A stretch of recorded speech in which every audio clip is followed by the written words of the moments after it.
হে everyone, আসসালামু আলাইকুম। তৈরি করে নেব হচ্ছে আজকে চিকেন বিরিয়ানি। একটা রিকোয়েস্টেড ভিডিও, একটা ভাইয়া আমাকে বলেছিল কিভাবে বিরিয়ানি তৈরি করতে হয়, সেই রেসিপিটা যাতে আমি দিই।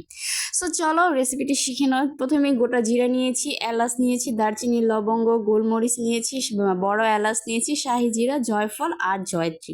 এগুলোকে আমি পাটায় বেটে নিয়েছি, তোমরা গ্রাইন্ডারে মিক্স করে নিতে পারো। তারপরে মরিচ ফাঁকি নিলাম, ধনিয়া ফাঁকি, লবণ, সয়া সস, টমেটো সস, এগুলো একসাথে মিক্সড করে একটা পেস্ট তৈরি করে নিলাম। এবার হচ্ছে কড়াইতে তেল গরম করে নিয়েছি, পেঁয়াজ কুচি দিয়ে দিলাম। পেঁয়াজ কুচিটা কিছুটা নরম হওয়া অবধি অপেক্ষা করব। দেন হচ্ছে মশলাগুলো দিয়ে দিলাম, যে মশলাটা আমি মিক্সড করে রেখেছিলাম। পানি দিয়ে সমস্ত মশলাটাই দিয়ে দিলাম, কোনো অপচয় যাতে না হয়। তো এবার ভালো করে মশলাটা কষতে হবে। মশলাটা যখন কষানো হবে তারপরে হচ্ছে এই তো চিকেনটা আমি দিয়ে দিলাম। চিকেনটা দিয়ে সাথে সাথে পানি দেবো না, বেশ কিছুক্ষণ অপেক্ষা করবো। এখান থেকে চিকেন থেকেই অনেকটা পানি বের হয়ে এসেছে। এবার হচ্ছে আলু দিয়ে দেবো। বিরিয়ানির মধ্যে আলু না দিলে কি বিরিয়ানি জমে বলেন?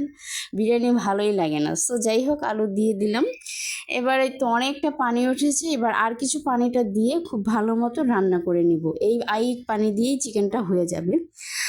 তো এখানে তো ঢাকনা দেবো, নাড়াচাড়া করব কিছুক্ষণ। তারপর হচ্ছে এখন কাঁচামরিচ দিয়ে দিলাম, সামান্য টেস্টিং সল্ট দিয়ে দিলাম স্বাদ বাড়ানোর জন্য। এবার পোলাওটা রান্না করব।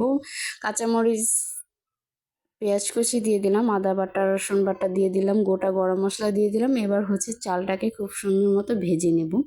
চালটা যখন একটু ভারী হয়ে যাবে ঠিক এই পর্যায়ে গরম পানি দিয়ে দেব। এই চালটা যত সুন্দর ভাজা হবে তত কিন্তু বিরিয়ানিটা ঝরঝরা হবে।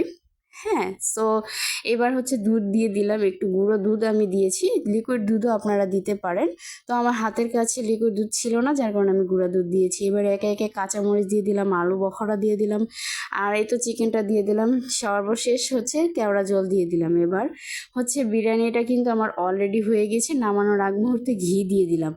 এই তো হয়ে গেল। মাশাল্লাহ, আমার বিরিয়ানিটা কিন্তু অনেক মজার হয়েছিল আর একদম ঝরঝরে পারফেক্ট বিরিয়ানি হয়েছে।